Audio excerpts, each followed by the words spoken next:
Assalamualaikum warahmatullahi wabarakatuh.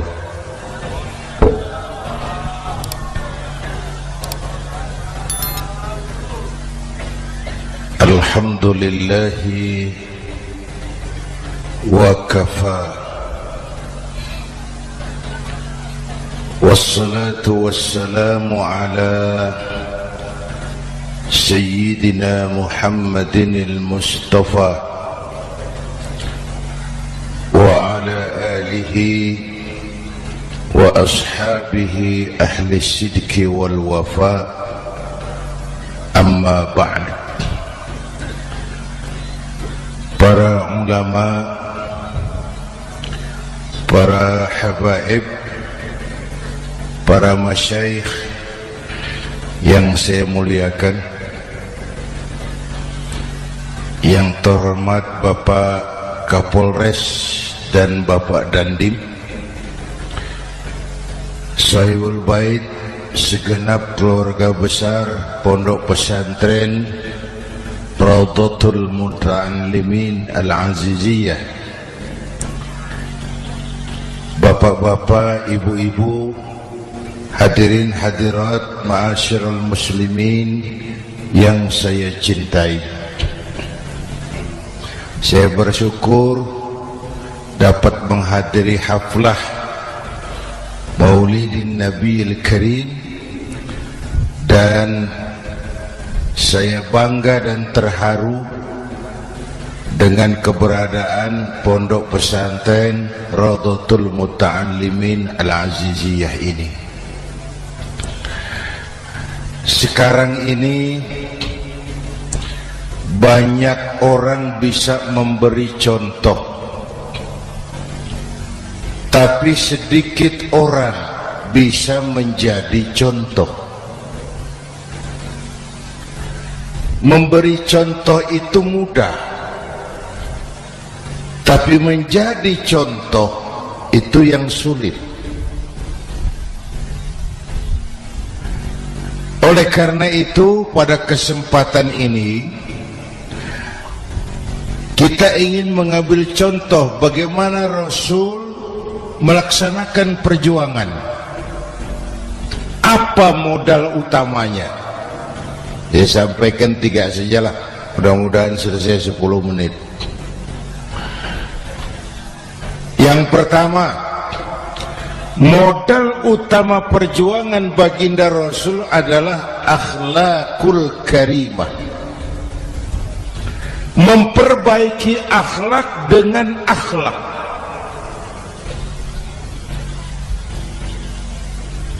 Oleh karena itu, surah Madu sudah selesai. Dari dan ke Madura jadi lebih mudah. Bahkan Madura akan jadi daerah industri. Tetapi yang kita ingin, Madura tetaplah Madura. Akhlak tidak boleh berubah. Zaman boleh berubah, akhlak tidak. Masa boleh berganti, tapi keyakinan tidak boleh mati. Nah, soalnya adalah kepada siapa kita harus berakhlak. Kita itu kan harus berakhlak kepada dua. Kita harus berakhlak pertama kepada Allah. Ini yang terpenting. 13 tahun Rasul berjuang di Mekah hanya memperbaiki akhlak kepada Allah, menanamkan tauhid, meluruskan akidah, membangun keyakinan. 13 tahun di Mekah dengan perhitungan, kalau fondasi kuat, bangunan aman. Kalau fondasi melenceng, bangunan bengkok. Kalau fondasi rapuh, bangunan runtuh. Bangunan bagaimana fondasinya, orang hidup bagaimana imannya. Kekuasaan dan jabatan baru ada manfaatnya kalau dipegang tangan orang beriman. Kalau tidak, yang muncul Fir'aun. Harta baru terasa manfaatnya kalau dipegang tangan orang beriman. Itulah sebabnya bangsa kita ini bukan cuma perlu orang pintar, kita perlu orang benar. Bahkan di masyarakat lebih baik benar tidak terlalu pintar ketimbang pintar tapi tidak benar.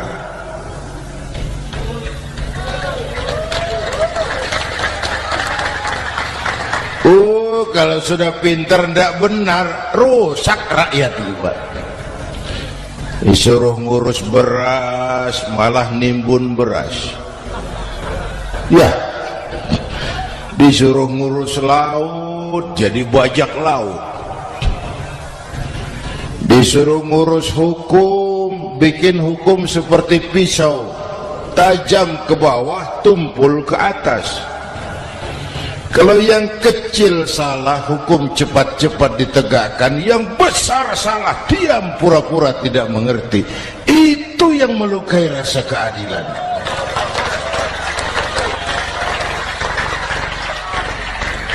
Mulai dari akhlak kepada Allah.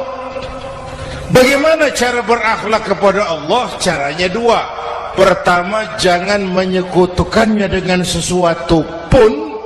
Yang kedua, jangan menyembah kecuali hanya kepadanya. Itu akhlak kepada Allah. Konsisten, disiplin. Saya bersaksi tiada Tuhan selain Allah, maka saya tidak akan menyembah kecuali hanya kepada Allah. Saya tidak akan takut kecuali hanya kepada Allah. Saya tidak akan minta tolong kecuali hanya kepada Allah. Saya tidak akan melarikan persoalan kecuali hanya kepada Allah. Saya bersaksi Nabi Muhammad utusan Allah, Nabi terakhir. Tidak ada Nabi sesudah Nabi Muhammad. Harga mati, titik. Disiplin. Ada yang mengaku jadi Nabi, wajib tidak percaya. Disiplin. Sekarang ini kan bangsa kita disiplinnya lemah. Korupsi agak sulit diberantas karena pejabat kita takut atasan tapi nggak takut Tuhan.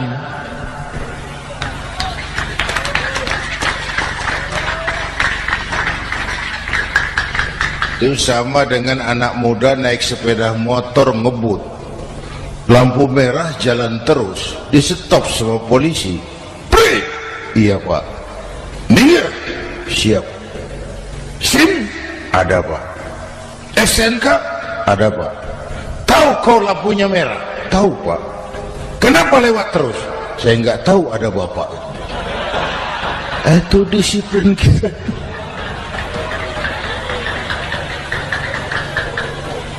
Tenang benar jawabnya, kayak orang nggak salah.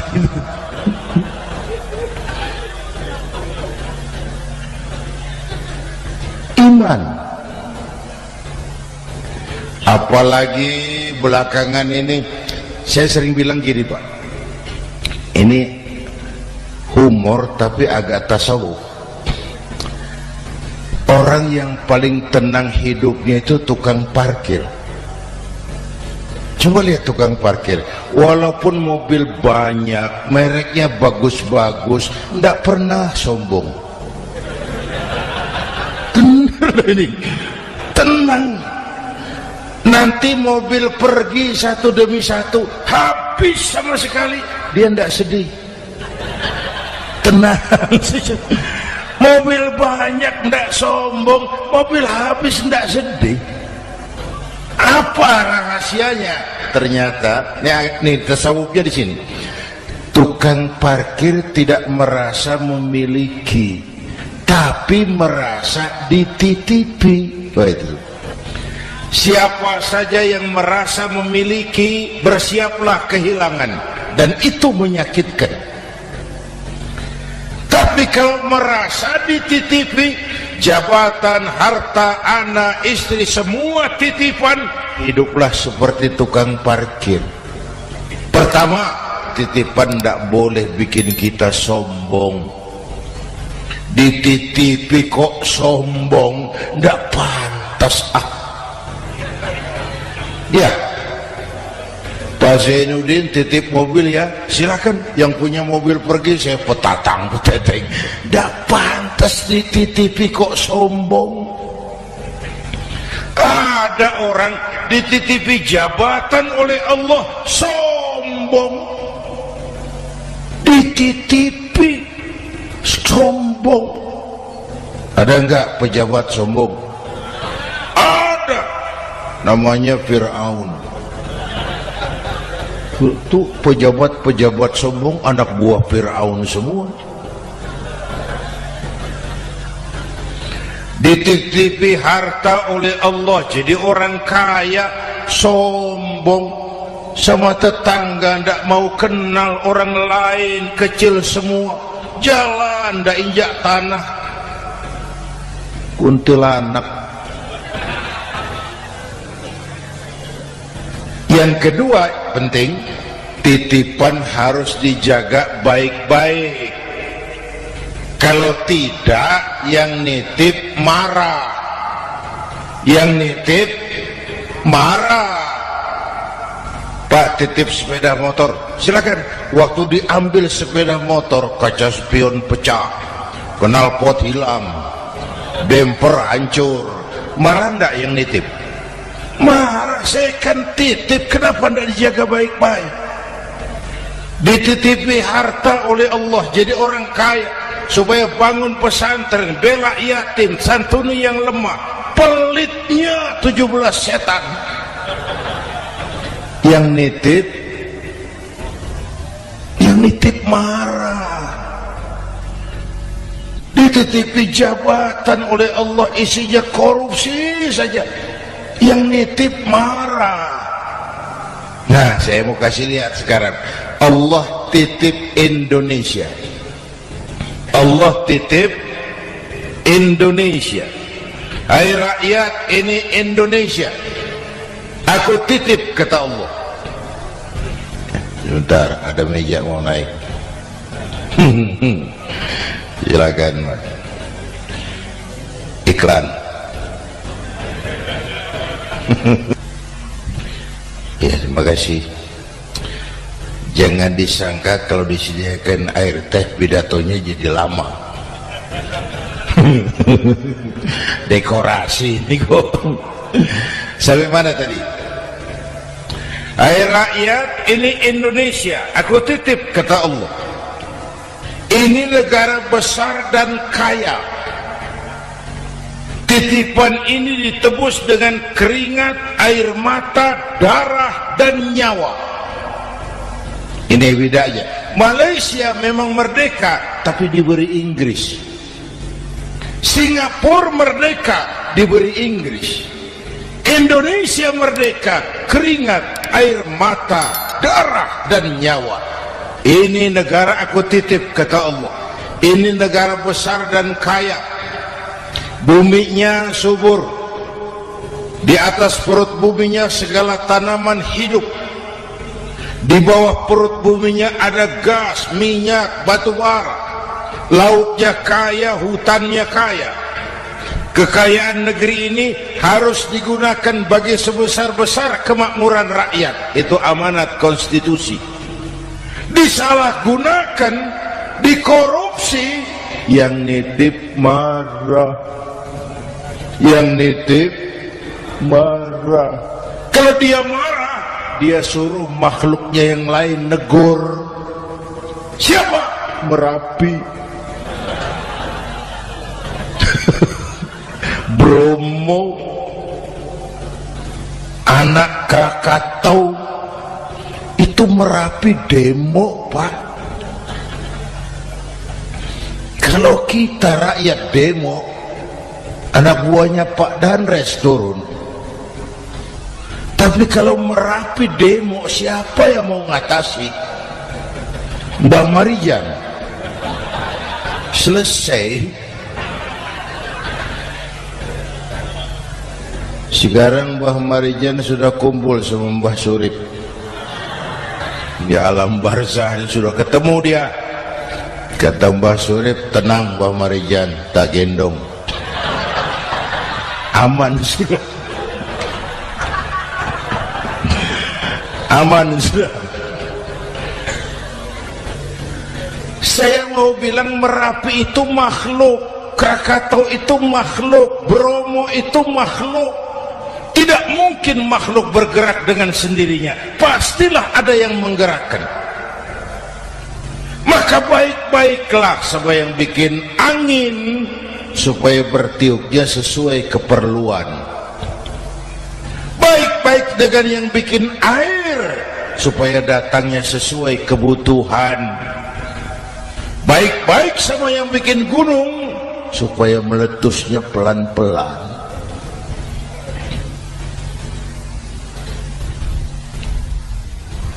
Bapak Ibu hadirin yang saya hormati, menjaga titipan. Jangan menyembah kecuali hanya kepadanya. Jangan menyekutukannya dengan sesuatu pun. Ayo, saya ngobrol kita. Bapak Ibu hadirin yang hadir di sini ini, kita ini semua hamba Allah apa bukan? Hamba Allah. Kata siapa? Kata kita. Kalau kata kita namanya ngaku. Ngaku itu boleh dan murah. Apa diakui? Kita belum tahu. Ya, kan baru kata kita itu. Dan tidak otomatis kalau kita bilang, saya ini hambamu ya Allah, lalu Allah jawab, iya ya. Tidak, tidak. Wong itu kan kata kita. Saya hamba Allah, kata saya. Berapa banyak orang perbuatannya, ucapannya berkata, saya hamba Allah. Perbuatannya menyatakan dia hamba setan, hamba nafsu, hamba dunia, budak jabatan. Tidak sesuai ucapan dengan perbuatan. Jadi hamba Allah itu nggak mudah, digojlok, diuji. Coba lihat, yang jelas diakui sebagai hamba itu baru satu yang kita peringati ini, baginda Nabi. Allah mengakui kapan? Waktu menceritakan Isra dan Mi'raj. Apa yang dipakai kalimat? Subhanallazi asra bi'abdi. Maha suci Allah yang telah menjalankan hambanya. Hambanya. Muhammad itu hambaku, aku jalankan dia. Allah mengakui. Kapan kalimat ini turun? Setelah Nabi digojlok, ditempa, digembleng, diuji, difitnah, dicaci maki, dilontari kotoran unta, sahabat-sahabatnya dibantai. Lolos, Muhammad betul-betul hambaku. Ayo Isra Muhammad. Subhanallazi asra bi'abdi, hambaku. Jadi kalau mau jadi hamba Allah ya diuji, digojlok, digembleng. Nah, mari kita lihat kehambaan baginda Nabi. Orang yang paling bersih hatinya Rasulullah. Orang yang paling baik akhlaknya Rasulullah. Orang yang dosanya sudah mendapat jaminan ampun Rasulullah.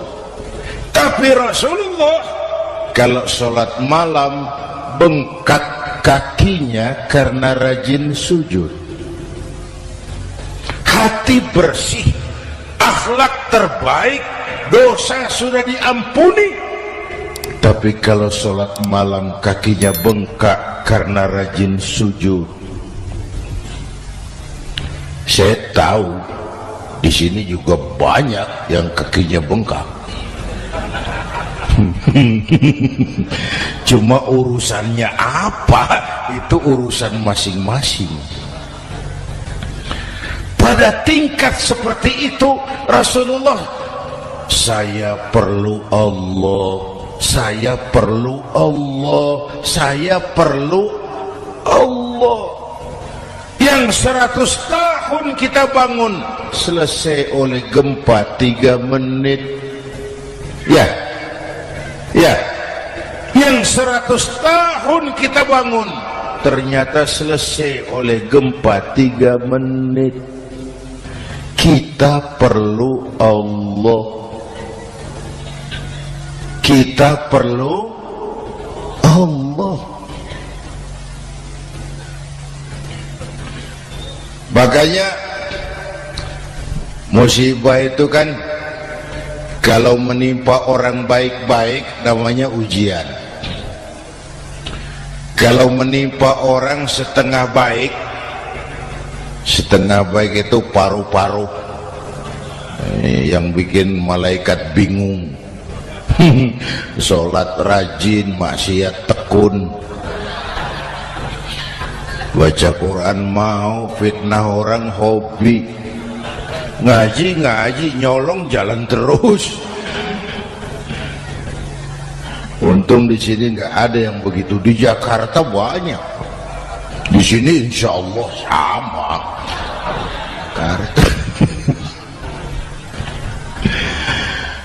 Orang separuh-separuh seperti itu kalau dapat musibah itu namanya teguran, bukan ujian. Kenapa ditegur? Lalai. Nah, kalau orang jahat dapat musibah itu namanya persekot. Uang muka tanda jadi. Kontannya nanti di akhirat. Kalau diuji bukan saja harus sabar, tapi harus lulus. Kalau ditegur, introspeksi, perbaiki yang kurang, kurangi yang memang berlebihan. Bertali-tali, bersambung-sambung musibah ini. Dan musibah kalau datang tidak pernah memilih, tidak pernah memilih. Bapak Ibu hadirin yang saya muliakan, jadi mari yang pertama jaga akhlak kita kepada Allah. Jangan menyekutukannya dengan sesuatu pun, jangan menyembah kecuali hanya kepadanya. Sekarang kan musim entertain, orang pandai membangun pencitraan, orang pinter bikin bungkusan. Sekarang ini kiai sama dukun tipis bedanya. Bener Pak, pemburu hantu pakai sorban, pakai gamis, nanti kiai pakai helm. Atribut sudah kacau sekarang ini, siapa pakai apa, siapa mau jadi apa, ndak jelas. Sementara masyarakat kita memang agak kutil, kurang teliti, cepat heran, gampang kagum. Pernah terjadi satu saat tabrakan di jalan, keras sekali, korban jatuh berlumur darah, dikerubungi orang banyak. Datang wartawan mau ambil gambar dari dekat, sulit, banyak sekali orang ngerubung. Dia cari akal, tolong saya dikasih jalan ke dekat korban. Orang menoleh semua. Saudara siapa? Saya bapaknya korban. Dia mengaku bapaknya korban. Ya orang minggir semua. Minggir, ada bapaknya korban. Orang minggir semua, dia maju ke depan korban. Sampai di depan korban pucat mukanya itu wartawan. Kenapa? Yang ketabrak anak monyet, Pak. Dia sudah ngaku bapaknya korban.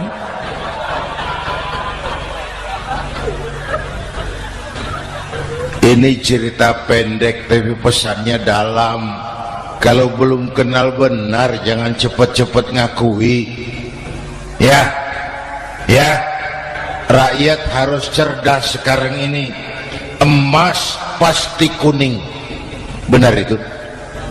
Apa semua yang kuning pasti emas? Udah cerdas lah itu, udah cerdas lah itu. Hati-hati, ini jangan pencitraan. Orang pandai bikin bungkusan. Oleh karena itu kita juga harus punya filter supaya tidak hanyut oleh kedangkalan-kedangkalan pencitraan itu. Satu itu akhlak kepada Allah. Yang kedua, kepada siapa kita berakhlak? Kepada sesama manusia. Kepada sesama manusia itu siapa? Pertama, sesama muslim. Malam ini saya hadir di sini, saya tidak merasa tamu. Saya hanya keluarga di tengah keluarganya. Bahwa saya lahir di Jakarta itu sih kebetulan. Saya enggak pesan. Yang kita tidak pesan, jangan diributkan. Oh, kita enggak pesan. Warna kulit seperti ini kita enggak pesan. Dari suku apa lahir kita enggak pesan. Potongan seperti ini kita enggak pesan. Islam membebaskan manusia dari ras diskriminasi. Pada waktu yang bersamaan Islam mengangkat harkat, derajat, martabat kaum wanita. Ini kasihan dari tadi nggak diajak ngomong nih. Pada waktu yang bersamaan Islam mengangkat harkat, derajat, martabat kaum wanita. Tuh, ibu-ibu mestinya lebih terima kasih sama Rasulullah.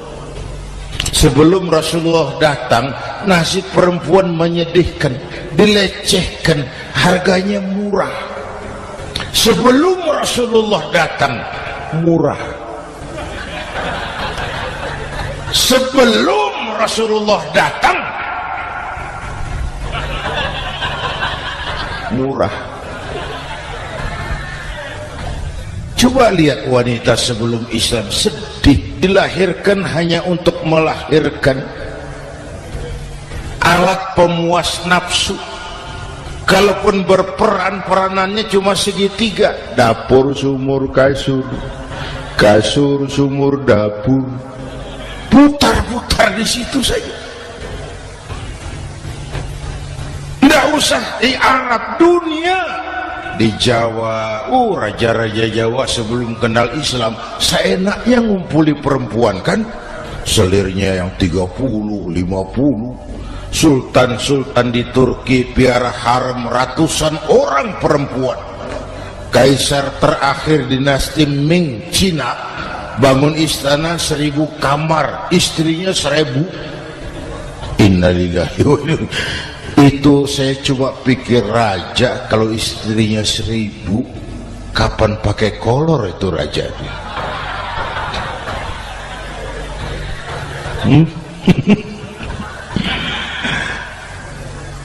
Rasulullah datang terenyuh, an-nisa imadul bilad. Perempuan jangan diperlakukan begitu. Perempuan tiang negara. Kalau baik perempuan baik negara, kalau rusak perempuan hancur negara. Waktu ditanya, ya Rasul, siapa yang paling harus saya taati di dunia? Ibumu. Setelah itu siapa lagi? Ibumu. Setelah itu siapa lagi? Ibumu. Setelah itu siapa lagi? Bapakmu. Menghargai perempuan, ibumu, ibumu, ibumu, bapakmu. Ibu 3 kali disebut, bapak 1 kali, ibu 3 kali, bapak 1 kali, ibu 3, bapak 1. 1 bapak. Gimana sih ngitungnya jadi kerok begini? Salah ngitungnya, salah.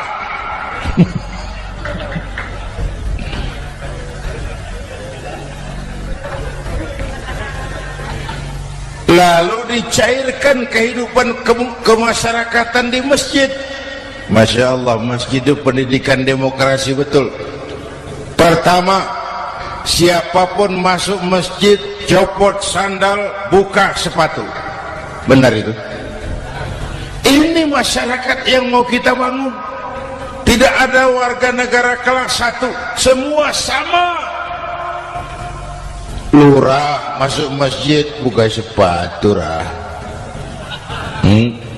Camat masuk masjid buka sepatu, mat. Gubernur masuk masjid buka sepatu, Nur. Nikmatnya masyarakat masjid, nikmatnya masyarakat masjid. Coba binatang saja harganya tidak sama toh. Sapi yang mahal, yang gemuk, betul, karena harga sapi pada dagingnya. Makin gemuk sapi makin mahal harganya. Tapi ada burung perkutut lebih mahal dari sapi, padahal dagingnya sedikit, betul. Kenapa harganya lebih mahal dari sapi? Harga perkutut suaranya. Di mana harga manusia yang paling gemuk? Silakan bersaing dengan sapi. maaf.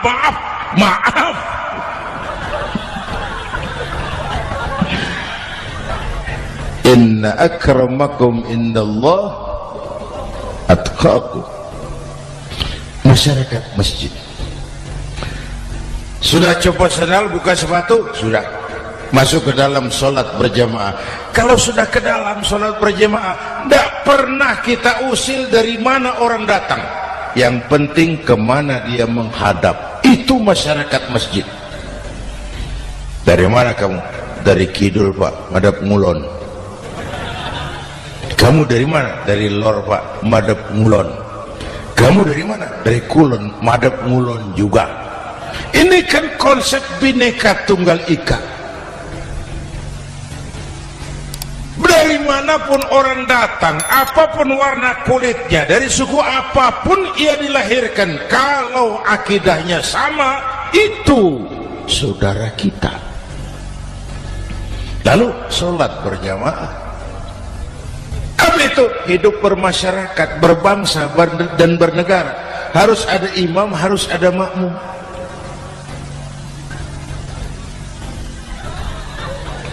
Kenapa? Ini saya harus agak hati-hati ya, pakai sarung angin ini.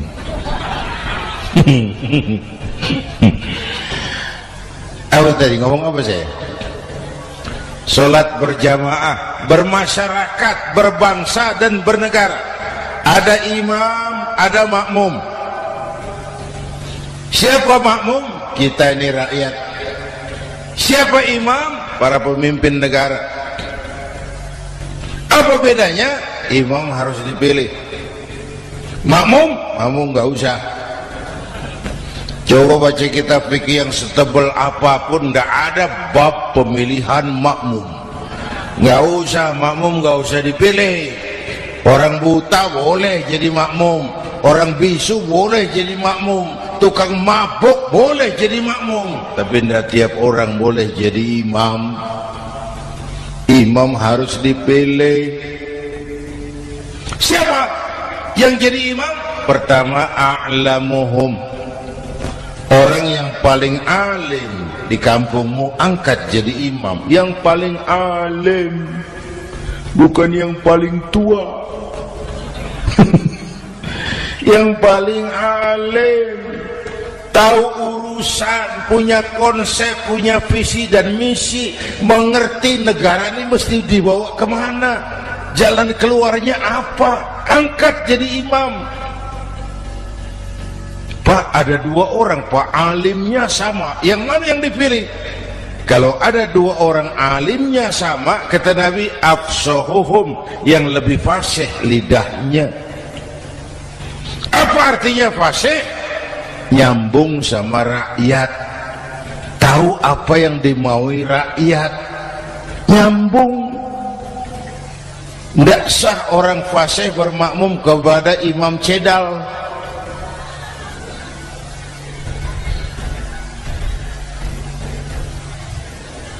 Kenapa, Bu? Nyambung. Capek kalau punya imam gak nyambung sama makmum. Makanya kalau sudah jadi imam, pesan Nabi apa? Idza amma ahadukumun nasa falyukhaffif.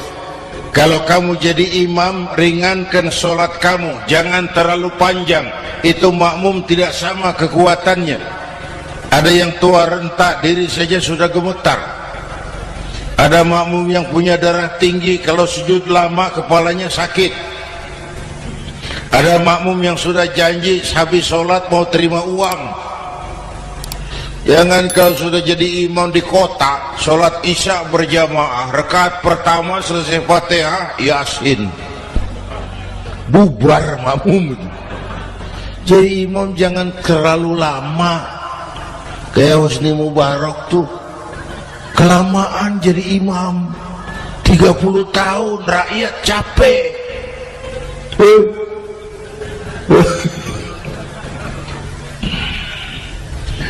Bapak Ibu hadirin yang saya hormati, nah masyarakat Islam ini loyal, taat, setia. Kapan? Kalau imamnya benar. Imam takbir, makmum takbir, imam ruku', makmum ruku', imam i'tidal, makmum i'tidal, imam sujud, makmum sujud. Tapi masyarakat Islam tidak buta. Imam keliru, makmum wajib menegur. Ya, bagaimana negornya? Mestinya ruku, imam sujud. Wah, keliru ini. Subhanallah, kan gitu. Itu aturan main. Tidak boleh imam keliru, makmum emosi, main pegang, oi salah, oi, kacau sholat.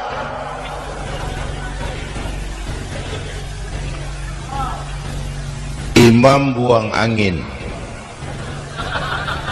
apa makmum lalu berkata, demi kesetiaan saya kepada imam, imam buang angin, saya lebih keras lagi. Goblok. Iyyaka na'budu wa iyyaka nasta'in. Sampai situ imam buang angin, minggir. Tidak usah ribut. Yang di belakang satu orang maju ke depan, lanjutkan pekerjaan imam. Yang penting imam tahu diri, buang angin, minggir. Ini negara rusak karena imam sudah buang angin. Tenang aja, kayak orang nggak salah itu loh.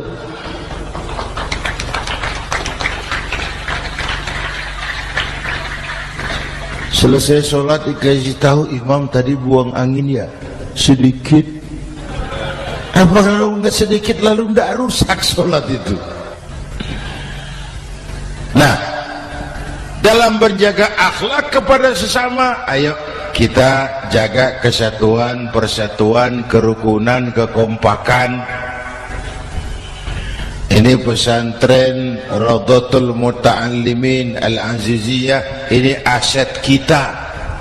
Keberadaannya, pengembangannya, kelangsungannya bukan segera tanggung jawab pengurusnya, tanggung jawab kita sesuai dengan bidang dan kemampuan masing-masing.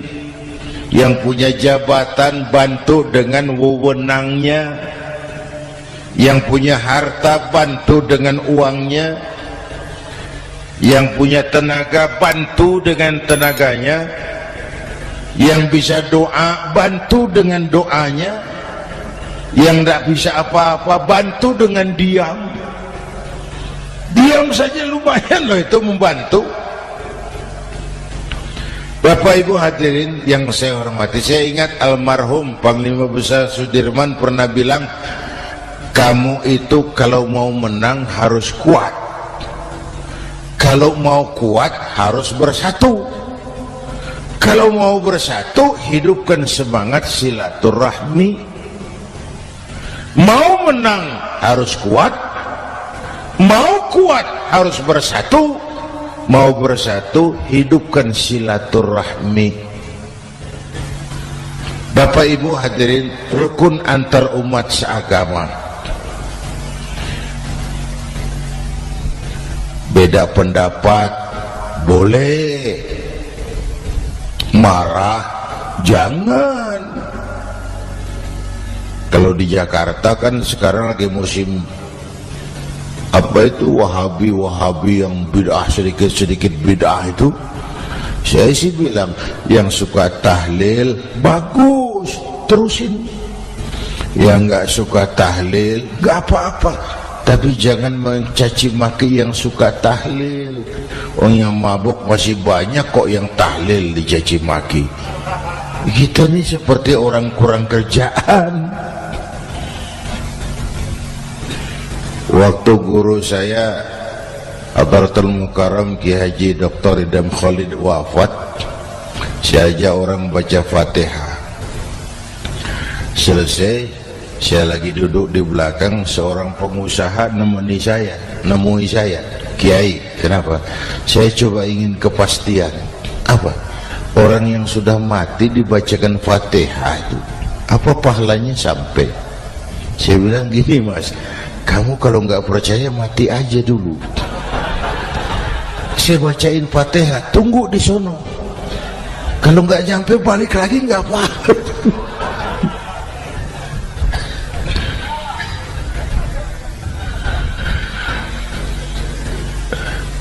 Depan rumah saya itu ada masjid, Pak, pakai beduk seperti itu. Ada teman saya, Kiai, pakai beduk masjidnya. Iya pakai. Kan Rasulullah tidak pakai. Tidak memang. Bid'ah tuh. Loh, siapa bilang? Beduk itu bukan agama, itu budaya, tanda masuk waktu. Bukan manggil orang sholat. Manggil orang sholat pakai azan, tanda masuk waktu. Itu hebatnya Wali Songo, pakai beduk. Kalau nggak mau pakai beduk boleh, teriak-teriak juga boleh. Pogreb, boleh. Tapi Wali Songo kan bijaksana, pakai beduk saja, sekali pukul satu desa dengar. Itu bijaksananya dakwah Wali Songo. Kalau beduk dianggap bid'ah, miskin kita. Itu budaya. Seperti sepeda motor, itu budaya. Kalau nggak mau pakai beduk boleh, teriak-teriak juga boleh. Pogreb, boleh. Tapi Wali Songo kan bijaksana, pakai beduk saja, sekali pukul satu desa dengar. Itu bijaksananya dakwah Wali Songo. Kalau beduk dianggap bid'ah, miskin kita. Itu budaya. Seperti sepeda motor, itu budaya. Kalau beduk dianggap bid'ah, sepeda motor bid'ah tuh Rasulullah nggak pakai, jual, beliin unta.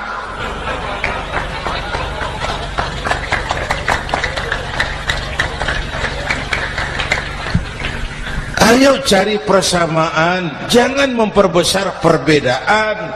Hormati pendapat orang kalau pendapat kita juga ingin dihormati.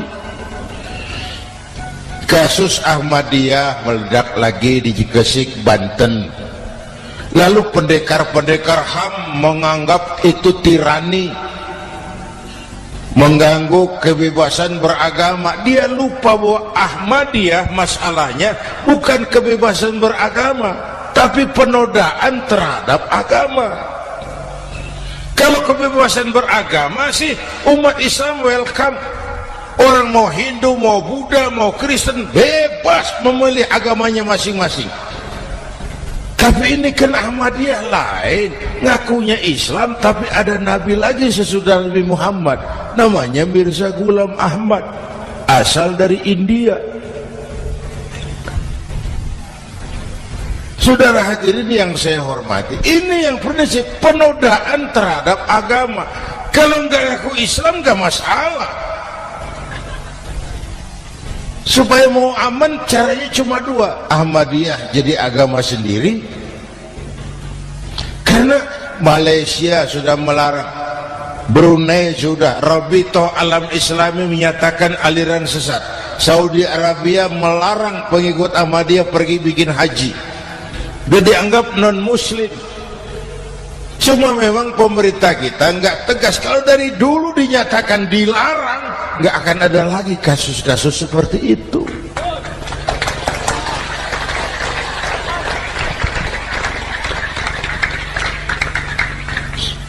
Nah, selain itu kita umat juga harus disiplin. Coba sudah berapa banyak nabi bermunculan di Indonesia. Dan Indonesia ini saya heran, Indonesia ini pasar bagus, Pak. Kalau ada nabi, ada aja pengikutnya, saya heran tuh. Indonesia ini pasar bagus. Ada Ahmad Musaddiq Al-Qiyadah, jadi nabi. Konsultan bulu tangkis jadi nabi. Dapat wahyunya di Bogor, ditangkap polisi 4 tahun. Muncul lagi di Bandung, namanya Sayuti, tukang cukur, ngaku dapat wahyu jadi nabi, ditangkap polisi lagi 2 tahun. Di Malang Ustadz Roy, ya sebenarnya petinju, dia masuk Islam, mu'alaf, belajar Islam tidak pakai guru, diutak-atik ayat Quran. Sholat kita harus mengerti artinya, maka sholat boleh pakai bahasa masing-masing. Ramai masjid. 2 tahun penjara.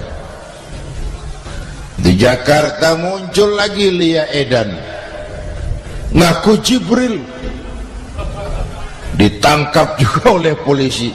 Kita salut sama polisi kita lah, bukan cuma teroris, Jibril ditangkap Pak Kapolres.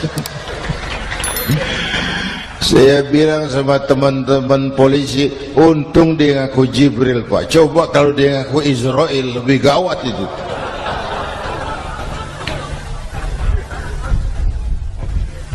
Yang parah, antara Cirebon Losari, dia perbatasan Jawa Tengah Jawa Barat, pernah muncul agama baru namanya agama Jasun, agama Jawa Sunda, agama Jasun Jawa Sunda. Yang jadi nabi Tugimin. La haula wala quwata. Saya bilang ini jangan jadi nabi, jadi kiai juga nggak angker ini. Al-Mukarram Bapak Kiai Tugimin, nggak enak loh. Yang lebih nggak enak solawatannya loh itu. Kalau kita kan tadi nikmat tuh, ya Habibi ya Muhammad, nikmat rasanya tuh. Coba ganti sama yang tadi, wah enggak, ya Habibi ya Tugimin, nggak enak itu, Pak.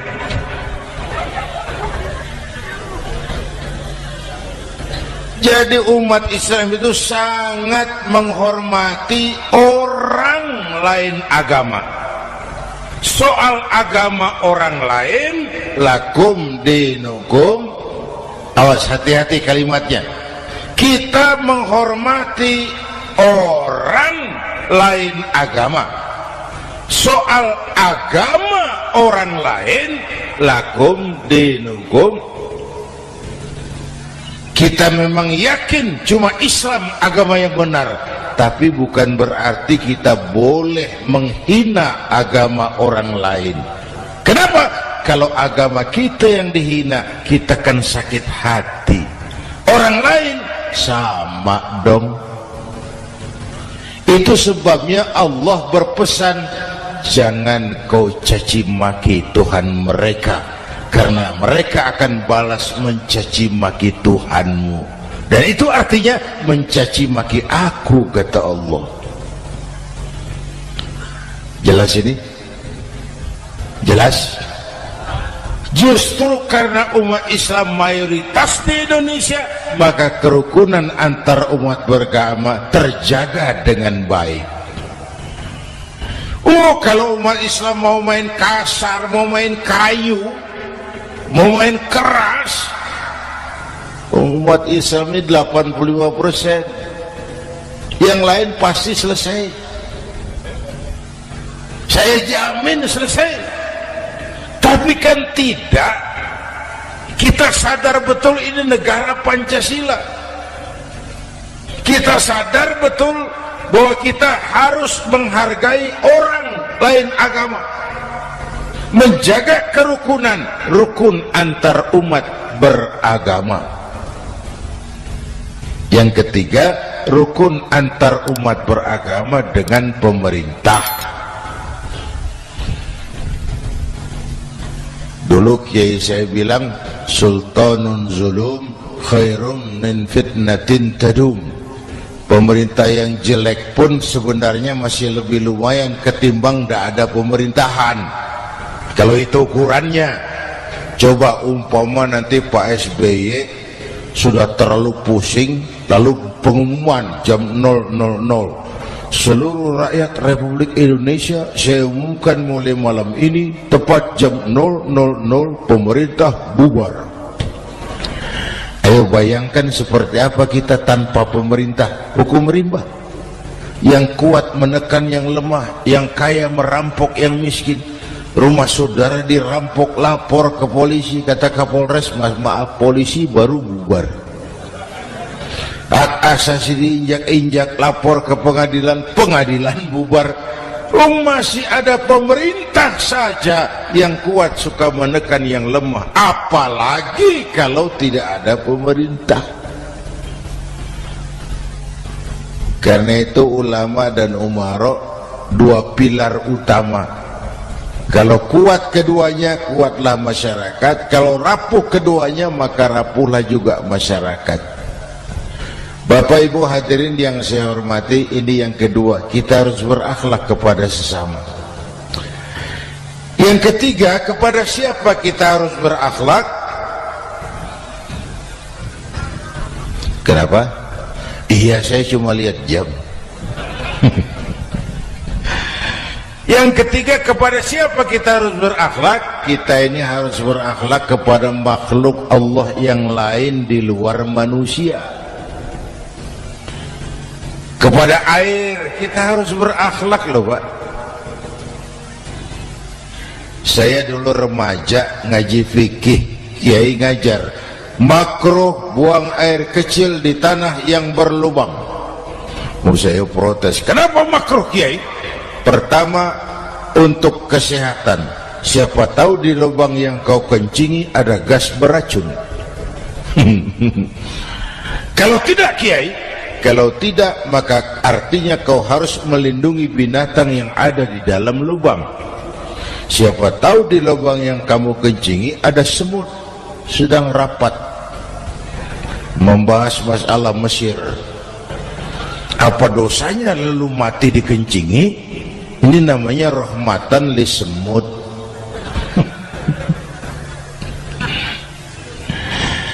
Bapak Ibu hadirin yang saya hormati, ada hadis sederhana. Fa iza zabahtum fa ahsinu zibhata. Kalau kamu menyembelih hewan, sembelihlah dengan cara yang terbaik. Jangan nyembelih ayam pakai pisau tumpul, itu namanya tidak berperi kebinatangan. Kepada ayam kita berakhlak, kepada pohon kita berakhlak, kepada air kita berakhlak. Kenapa sekarang alam tidak seramah dulu? Karena kita juga tidak ramah kepada alam. Kenapa sering terjadi banjir? Karena tempat air kita kurangi. Dia bingung mau kemana. Air nggak punya tempat, akhirnya masuk ke rumah kita juga, masuk dalam zoharul fasadu bil barri wal bahri bima kasabat aydin nas, karena kita tidak berakhlak kepada lingkungan. Bapak Ibu hadirin yang saya hormati,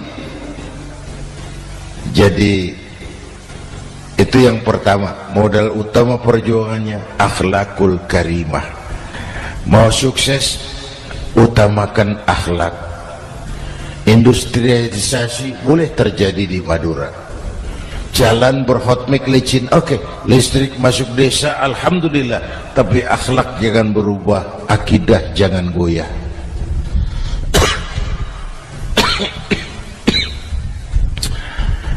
Teknologi tidak bahaya, yang bahaya orang yang menggunakannya. Wayang itu yang namanya cepot, itu bisa selawat badar kalau yang megang Anom Suroto. Cepot bisa selawat badar kalau yang megang Anom Suroto. Wayang bagaimana dalangnya, teknologi bagaimana orang yang menggunakannya. Satu. Yang kedua, yang kita contoh dari baginda Rasul, beliau itu sejak kecil tidak dimanjakan, Pak. Lahir ke dunia tidak sempat melihat wajah bapak. Umur 6 tahun ditinggal ibu. Umur 9 tahun ngembala kambing, berniaga ke Syam. Syam itu Syria sekarang.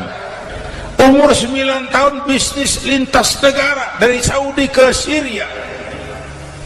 Remaja tidak dimanjakan, kerja keras, peras keringat, banting tulang, tidak ada pekerjaan halal yang hina.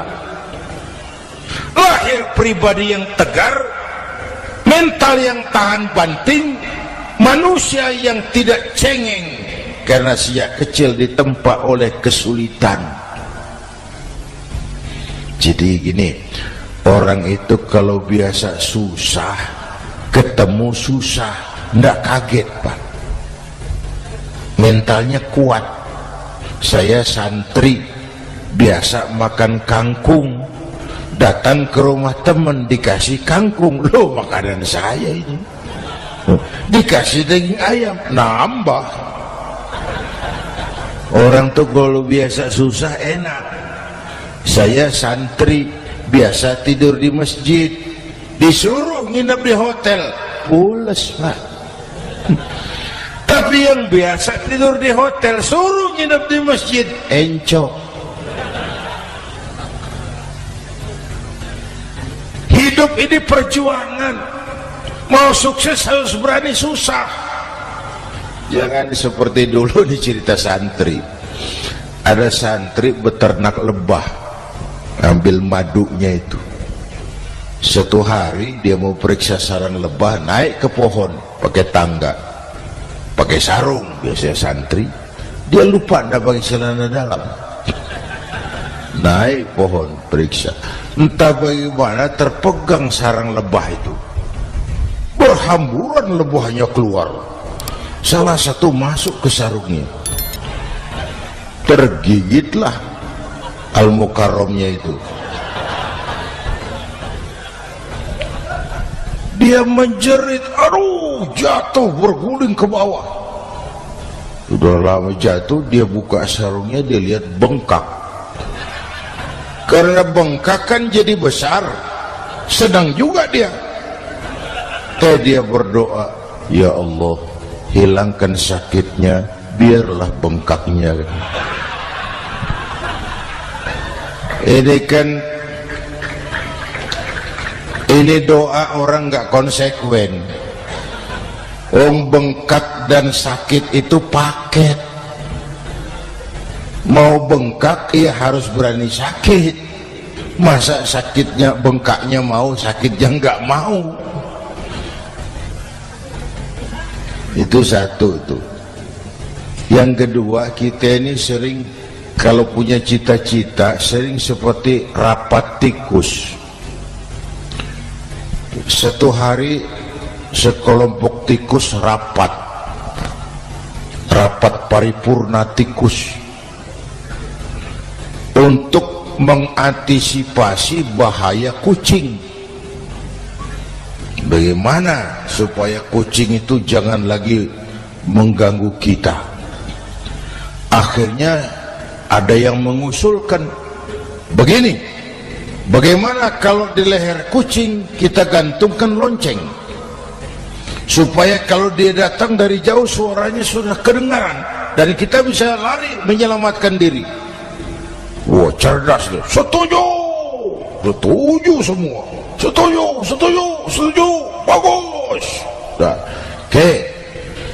Waktu pembicaraan dilanjutkan, tikus mana yang mau menggantungkan lonceng ke leher kucing? Rapat bubar.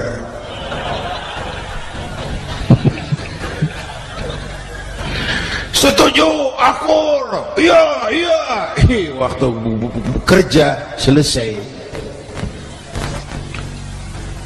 Bapak Ibu hadirin yang saya hormati, terutama anak-anak saya, para santri, remaja, pemuda. Hidup ini persaingan. Bapakmu tamat SD nak, kau sarjana. Bapakmu cuma jadi RT nak, kau camat. Bapakmu tukang tambal ban, kau harus punya pabrik ban. Anak saya pertama dulu, saya titip mondok di Tebu Ireng. Tahun pertama pulang saya kontrol, sini kau, apa hasilmu setahun di pesantren?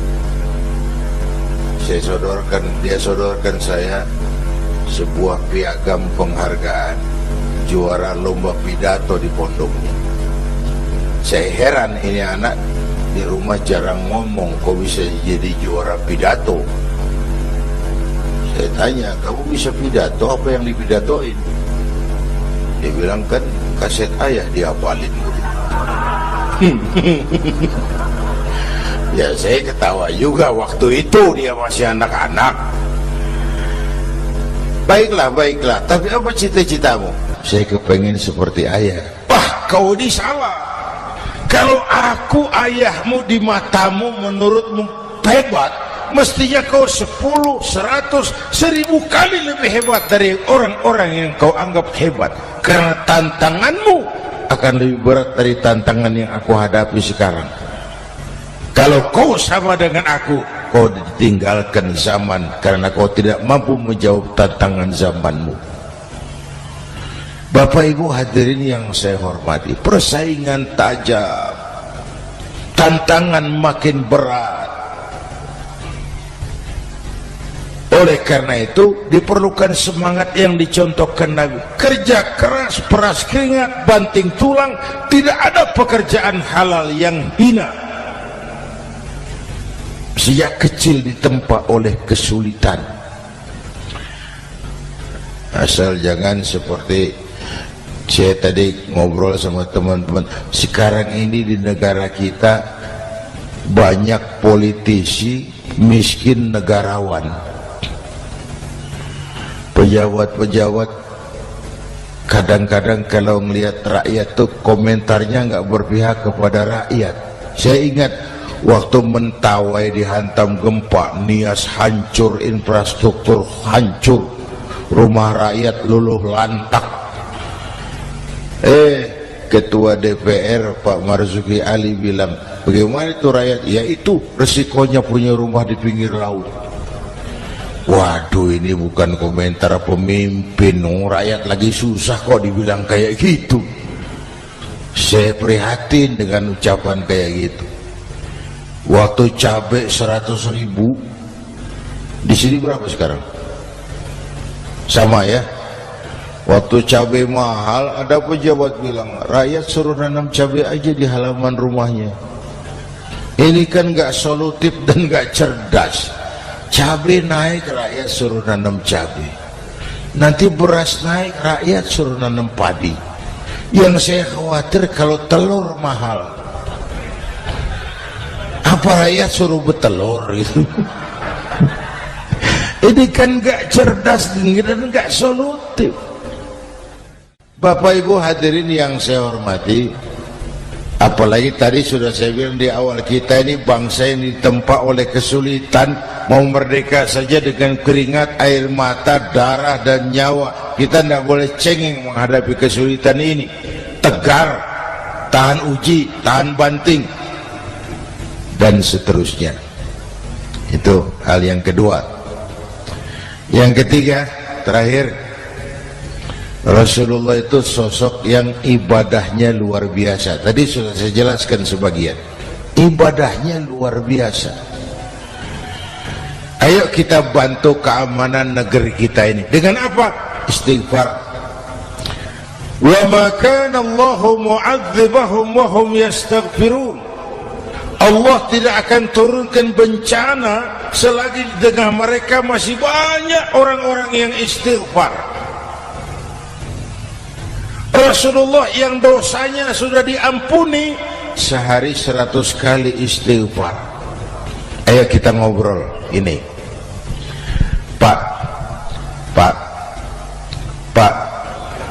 saya ini Zainuddin ini kalau mengharap masuk surga dengan amal yang saya kerjakan sendiri, rasa-rasanya tipis harapan. Bener. Sholat saya berapa banyak saya tahu, sedekah saya berapa duit saya tahu, dosa saya berapa banyak saya tahu. Lalu saya baca sejarah, Nabi Adam dosanya 1, makan buah khuldi, dikeluarkan dari surga. Nabi Adam dosanya 1, dikeluarin. Kita dosanya banyak, kepengen masuk. Ini nggak nyambung ini.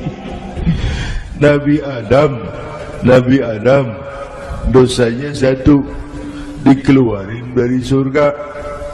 Kita dosanya banyak, kepengen masuk. Nggak nyambung. Apa yang bikin saya besar hati? Apa yang bikin saya optimis? Ada 2, Pak. Pertama yang disebut rahmat Allah, yang kedua disebut syafaat Rasulullah. 2 itu, Pak. Oh, kalau kita ini insya Allah nanti sampai ke surga, amin, amin. Kalau kita ini sampai ke surga, Pak, saya jamin itu bukan karena amal kita, itu karena rahmatnya Allah. Hendaklah seberapa banyak sih amalan kita mau menggapai surga. Kalau bukan karena rahmatnya Allah, sulit sampai ke sana. Hei manusia, dosamu besar, tapi lihat rahmatku lebih besar. Hei manusia, salahmu banyak, tapi ampunanku lebih banyak. Kau nangis di hadapanku, aku senyum melihatmu. Kau berjalan menujuku, aku berlari menyambutmu. Istighfarnya sehari 100. Lalu ada hadis qudsi, inni la ahammu bi'adzabi ibadi. Kadang-kadang aku pengen turunkan azab bencana kepada manusia, tapi ketika aku melihat 3 perkara, murkaku surut, bencana aku tarik kembali. Coba perhatikan hadis qudsi ini. Allah mau marah ndak jadi, bencana ditarik, musibah diangkat. Kenapa? Ada yang meredam murka Allah. Allah nggak jadi marah. Siapa? Pertama, suyukhan rukka. Aku lihat orang-orang tua tengah malam sujud sambil berlinang air mata, nangis di hadapan Allah. Itu kita hutang jasa lupa sama orang-orang yang tengah malam sujud nangis di hadapan Allah. Lihat yang begitu Allah tidak jadi marah.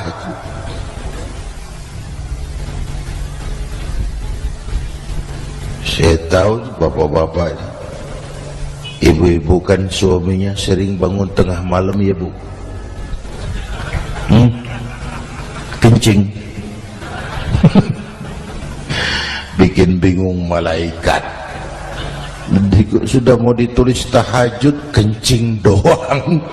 Kata malaikat, sialan, hampir salah tulis.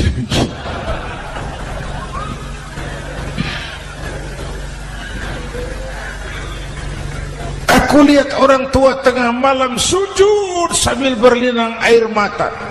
Lalu Aku lihat bayi-bayi tanpa dosa masih menyusu, sibyanan rudda. Bayi-bayi tanpa dosa masih menyusu, suci bersih, belum ternoda. Wa bahaiman rudda, dan aku lihat binatang ternak melata mencari makan, kambing muda cari rumput, alam terjaga keasriannya. Bagaimana bencana enggak mau nambah, kita mengamalkan hadisnya juga terbalik. Yang diminta itu orang tua tengah malam sujud, bayi tanpa dosa nyusu.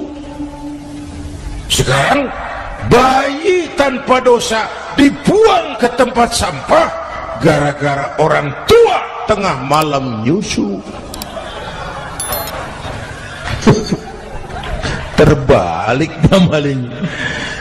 Yang diminta itu orang tua tengah malam sujud, bayi tanpa dosa nyusu.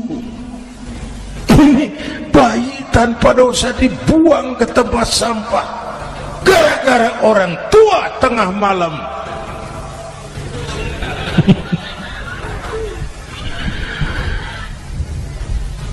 Bapak Ibu hadirin yang saya hormati, rahmat Allah kita perlu. Yang kedua, syafaat Rasulullah. Mari saya cerita syafaat sedikit.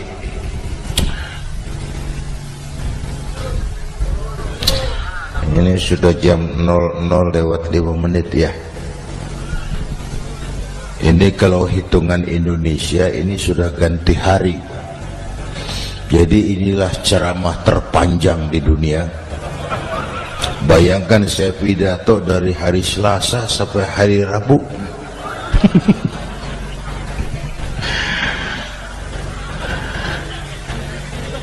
Syafaat.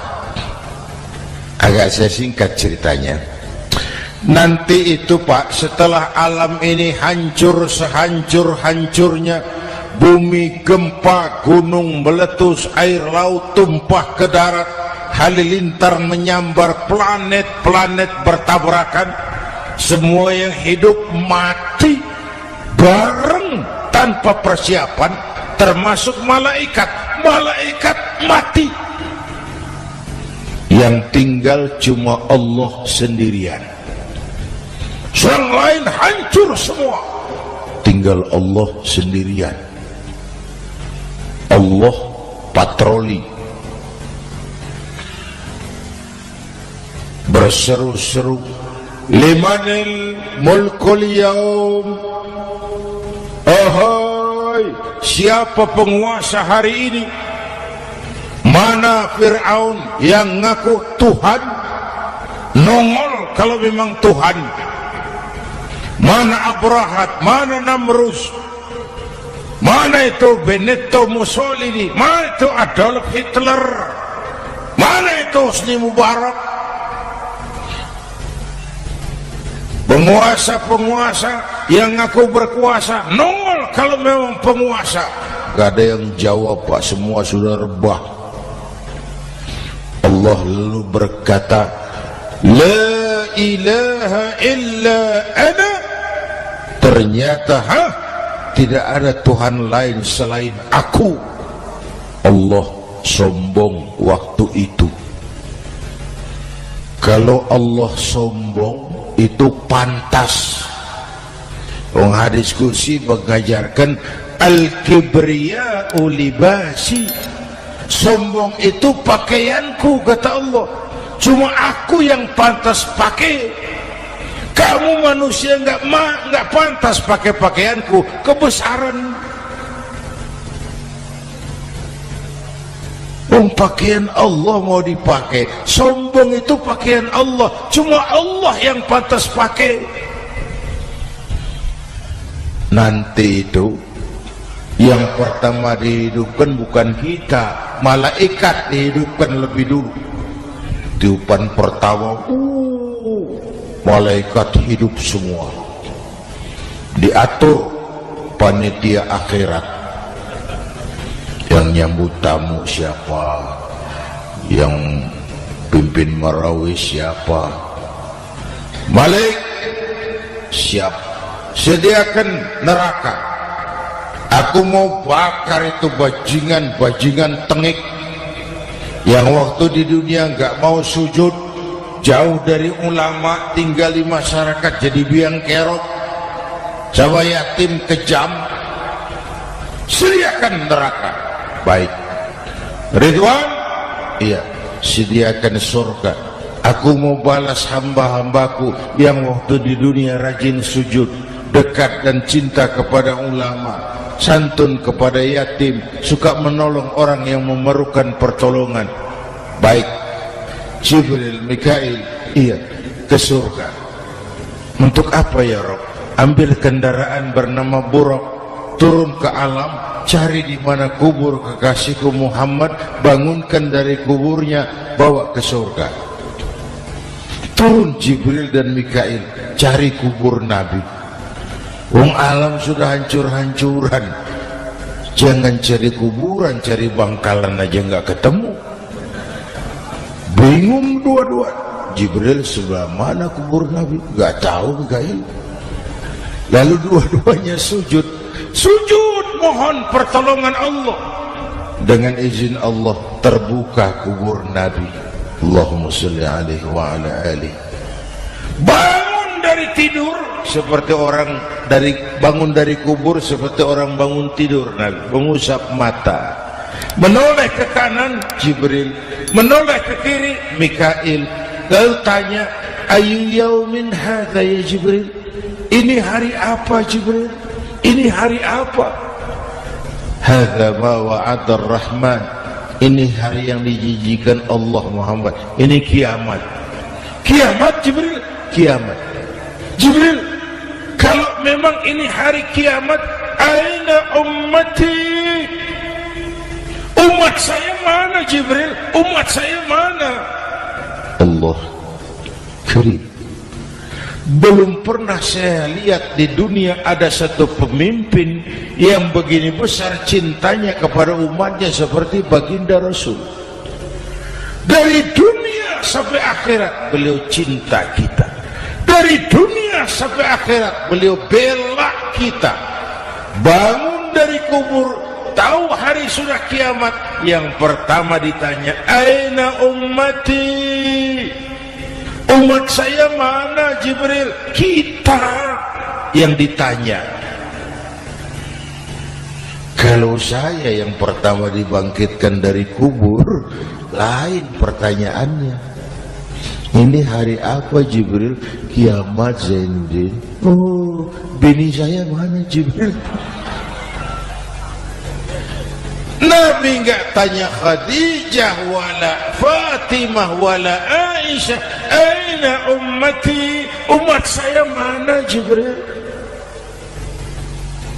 Umatmu? Iya, kau manusia pertama yang dibangunkan dari kubur. Yang lain masih dikubur. Oh. Lalu kita ke surga Muhammad. Perintah Allah, perintah Allah. Sampai di surga seperti orang tidak betah Nabi itu, resah, gelisah, mondar-mandir, mukanya murung. Yang punya surga kan negur, Muhammad, labbaik ya Rabb. Tidak enak di surga ya?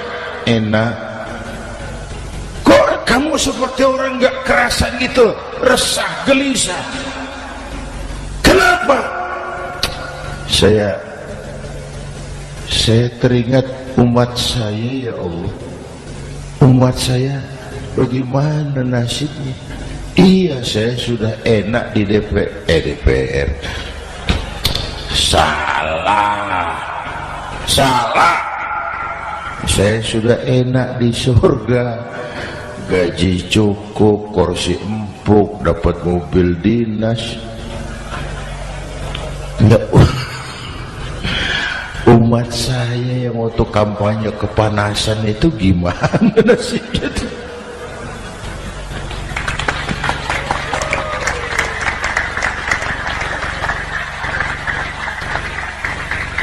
Makanya dulu di Senayan, di depan kantor DPR tuh banyak tukang kaca jualan di situ. Saya bilang tukang kaca pintar dagangnya di situ. Pas. Maksudnya supaya yang mau berkantor di situ ngaca dulu. Ya. Wakil lurah pasti tidak lebih tinggi dari lurahnya. Wakil camat tidak lebih tinggi dari camatnya. Ini kenapa wakil rakyat kok selalu lebih tinggi dari rakyatnya?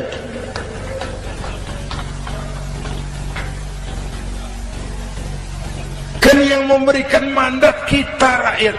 Kemerdekaan bertujuan mengantarkan rakyat ke gerbang kesejahteraan.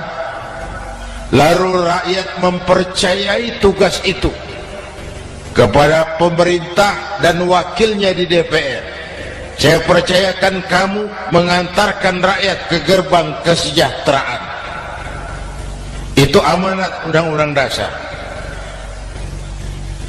Biasanya yang diantarkan sampainya lebih dulu biasanya. Yang diantar sampai lebih dulu, yang mengantar nyusul, namanya ngantar belakangan. Ini lebih cepat wakil rakyatnya makmur daripada rakyatnya. Yang mau ngantar makmurnya lebih dulu dari yang mau diantar. Yang diantar kelelerahan di jalanan, yang mengantar udah sampai.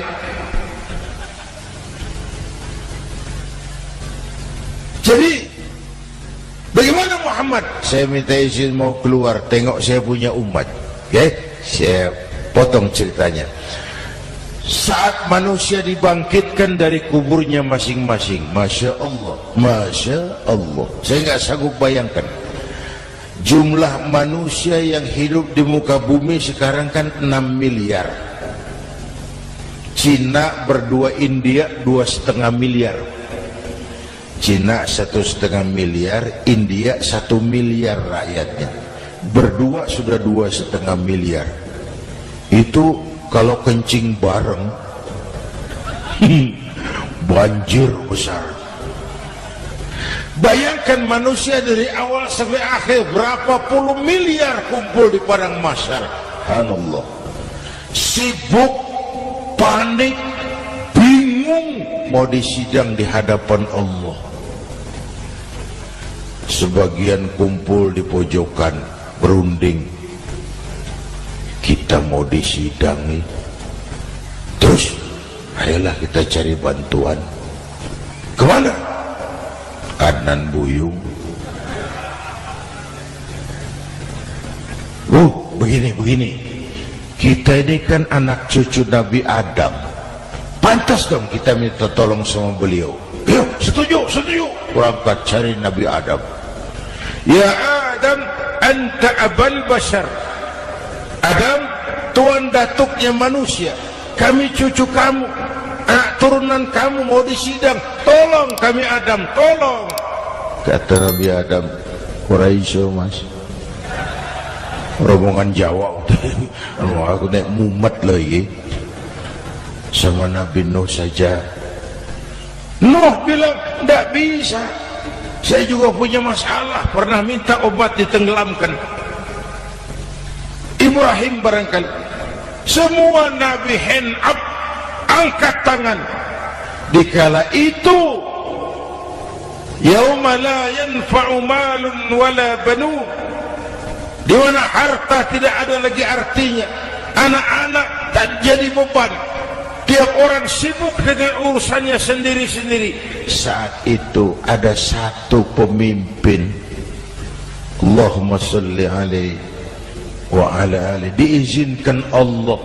Dikala semua nabi yang lain angkat tangan hand up, beliau malah ummati ana laha, ta'ali ummati, ta'ali ummati, umatku sini, umatku sini. Beliau memanggil-manggil umatnya. Yang bagaimana yang dipanggil? Ada hadis, inna ummati ya'tuna yaumal qiyamah ghurran muhajjalin min atharil wudu. Umatku besok di akhirat datang menghadap Allah dengan muka bersinar-sinar karena sering wudu. Sering wudu kan sering sujud. Masa cuma wudu tapi enggak sujud? Itu nanti ndak usah mengaku Rasul yang panggil, sini umatku. Tapi kalau muka enggak pernah wudu, enggak pernah sujud, merangkak di depan Nabi, saya umatmu ya Rasul. Kata Nabi, umat saya enggak ada yang kumbal gini. Dikala itu beliau berkenan memberikan syafaat. Syafaat itu saudara-saudara, saya pakai sarung, sobek sedikit. Syafaat itu ngambeli gitu loh. Salat saya kurang sedikit, sedekah saya campur riak sedikit, puasa saya ikhlas sedikit, ditutup dengan syafaat. Saya mau dagang, perlu modal 20 juta, saya punya uang 15 juta, yang 5 juta syafaat. Jadi harus ada modal. Kalau sholat tidak pernah, sedekah tidak pernah, lalu syafaatnya dari mana? Yang dapat tambelan itu yang punya sarung bolong, punya sarung sobek, ditambal dengan syafaat. Nah kalau tidak ada sarung, apa yang mau ditambal? Ya, nah mudah-mudahan kita semua mendapat rahmat Allah dan mendapat syafaatnya Rasulullah Sallallahu Alaihi Wasallam. Bapak Ibu hadirin, sudah 7:30 lewat 4 jam. Saya pun kangen, tapi hari sudah larut. Insya Allah lain kesempatan kita jumpa lagi. Terima kasih kepada Al-Mukarramun, para ulama, para habaib, pengasuh pesantren Raudhatul Muta'allimin Al-Aziziyah, dan semua yang hadir. Mudah-mudahan yang saya sampaikan ada manfaatnya. Usikum wa iyaya bitaqwallah. Aqulu qawli hadza fa astaghfirullahal azim li wa lakum. Wassalamu alaikum warahmatullahi wabarakatuh.